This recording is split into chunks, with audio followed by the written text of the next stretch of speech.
All right, everybody. Scott Golden with the Pro Wrestling Logic YouTube channel. Welcome. Another TNT Tuesday Night Titans review. This time for the 31st of July, 1984. Almost said 2084. Good gosh, jumping ahead. Anyway, if you're new here and you haven't already, we will be running through the entire TNT video library in audio format to figure out for you if you should go out of your way to watch these programs or to pick the segments out that are worth really checking out for various reasons. Anyway, we open with Moolah versus Wendy Richter for the Women's Championship. Really, I mean, for the time, Wendy Richter was very good in the ring. A beautiful young lady whom certainly you have a lot to notice there. And, the Moolah matches, say what you want, but Moolah was the standard bearer for the Northeast Territory as far as women's wrestling goes for the, 50s, 60s, 70s, and early part of the 80s. Unfortunately, the latter part of the 80s, the division kind of died, except for Jake Roberts' sister, Rockin' Robin, and Judy Martin, and a couple others outside of the Jumping Bomb Angels. But anyway, at this point, Wendy Richter and Moolah was what you had, and they have a very competitive match here. Wendy looks good. Moolah, though, and I think this is something that today's women can learn, Moolah looks snug with her shots. I mean, the hair pulling and the posing and the prancing and all that, you can leave that alone. But Moolah was really snug with the shots, and I think that's something that today's women can learn a lot from. Obviously, Wendy walks away from the Garden with the championship, although amid controversy, as there's a question about the legitimacy of the win due to the fact that Moolah's shoulder was partially up, and there's wonder there. Anyway, then we move on to an interview with Vince McMahon, Al Hayes, and Captain Lou Albano. Albano sidesteps completely his responsibility as far as Moolah is concerned, basically saying he wasn't her manager, he was an advisor. Women still belong barefoot in the kitchen or pregnant, what have you.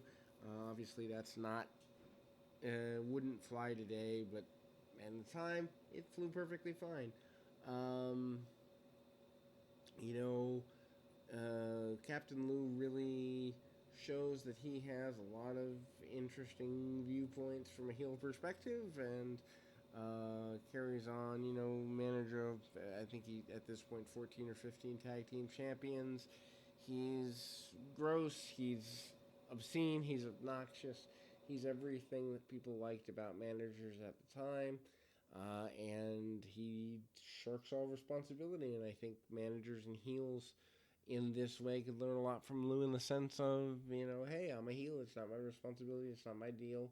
Not my monkey. Not my circus. Is a good way to go when you're trying to be an annoying heel. Wendy Richter up with the championship celebration with Gene Okerlund. It's what you expect. She's very humble. She's very indirect.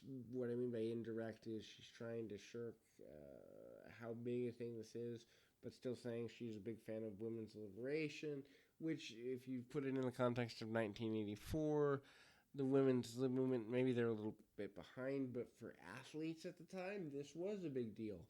To have a woman on the cover of magazines, and I think she might have been featured in Sports Illustrated. I wasn't a fan at the time, but I'm pretty sure. I know Hogan was on the cover, and I think Wendy got at least a mention, if not an article, in Sports Illustrated at the time, so worth checking out. Then we move on to Tag Team Championship action. Match joined in progress. Dick Murdoch and Adrian Adonis versus Sergeant Slaughter and Private Terry Daniels. Daniels looks really good here. Slaughter, they almost get the victory. He hooks the camel clutch on, I believe it was Murdoch, and there's a few moments where you actually believe that you might see the championship change hands. Obviously, that doesn't happen, and the heels duck out, and it is what it is. But Slaughter at the time, and I really do wonder if Hogan hadn't have come in 1983, would Slaughter have been a bigger role? Could he have been in the Hogan role? Would he have, been the American hero that Hogan was? Is that possible? I know that Vince was a body guy, but at the time, if you don't have access to Hulk Hogan for whatever reason, what comes of that? Then we see the mailbag segment. Nothing really notable here. Putting over the baby faces. I think they put over Tito Santana and Hulk Hogan predominantly almost every week in these things. Then we see a highlight of Jesse Ventura and Ivan Putski in an arm wrestling match. Ventura not happy that Putski beats him. Does the old arm wrestling match, post-match beatdown, uses the table, is cocky and whatever. Sets up some matches with Putski around the horn. I know that Ventura's last competitive match was 86, but he starts to wind down around this time due to impact of Agent Orange on his lungs due to his time in Vietnam. I really wonder, and I know that it would have changed the course of history in a lot of ways, but I do wonder sometimes what it would have been like if Jesse had been around through, let's say, 1989-90 as a wrestler, and he didn't go into broadcasting. Could he have had an Intercontinental title run? Could he have been a good challenger for Santana long term? Could he have had a tag run with somebody? I think Jesse is one of those intangibles on a national level. And I know that AWA was national with ESPN and whatever, but I don't think, obviously they didn't have the pull or the nationwide influence that Vince did. And I wonder what Jesse in a more prominent role would have looked like and how it would have changed things. Adrian Adonis and Dick Murdoch join the program post this. They are your typical redneck meets New Yorker combination. Kind of a bit of an odd couple situation. They spend a lot of time talking about being the best team. Also spend a lot of time talking about how the fans are out of touch and how fans don't realize that they're the heroes of the future. Then we have 3 segments with Chief Jay Strongbow. Strongbow, a former tag team champion with Jules Strongbow.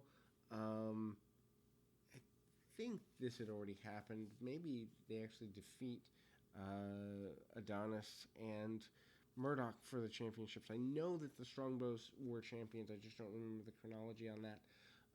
Correct me below if you know offhand the chronology of that tag team title reign for the Strongbows. But anyway, Strongbow, is harassed.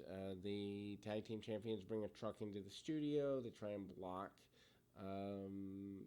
Chief Jay Strongbow from sharing his heritage. We see Strongbow doing some native dancing as part of the segment. In between, sandwiched in there is a match with Tony Russo. I don't think any relation to Vince Russo. In any event, Strongbow gets a win after some very basic Native American style, punch kick and chop style. Like I said, Strongbow, who's later put out of action more permanently by Greg Valentine with the figure 4, getting the figure 4 over, but at this point, still having the Native American flair and still being remarkably respected. That closes the show. Really rather uneventful. If you wanted to go back and watch segments from the show that are eventful, watching at least the ending of Wendy and Moolah might be useful in so much as just the historic nature of it. If you wanted to go back and just take a peek at Jesse Ventura and Ivan Putski for every arm wrestling angle we've seen since has come really on the heels of that angle. Not that this was the first one ever done, but this is the first one that the majority of what would be considered mainstream fans from the late 80s, early 90s probably ever saw. And so if you haven't seen that or you're not from that era, certainly worth going out of your way to see that.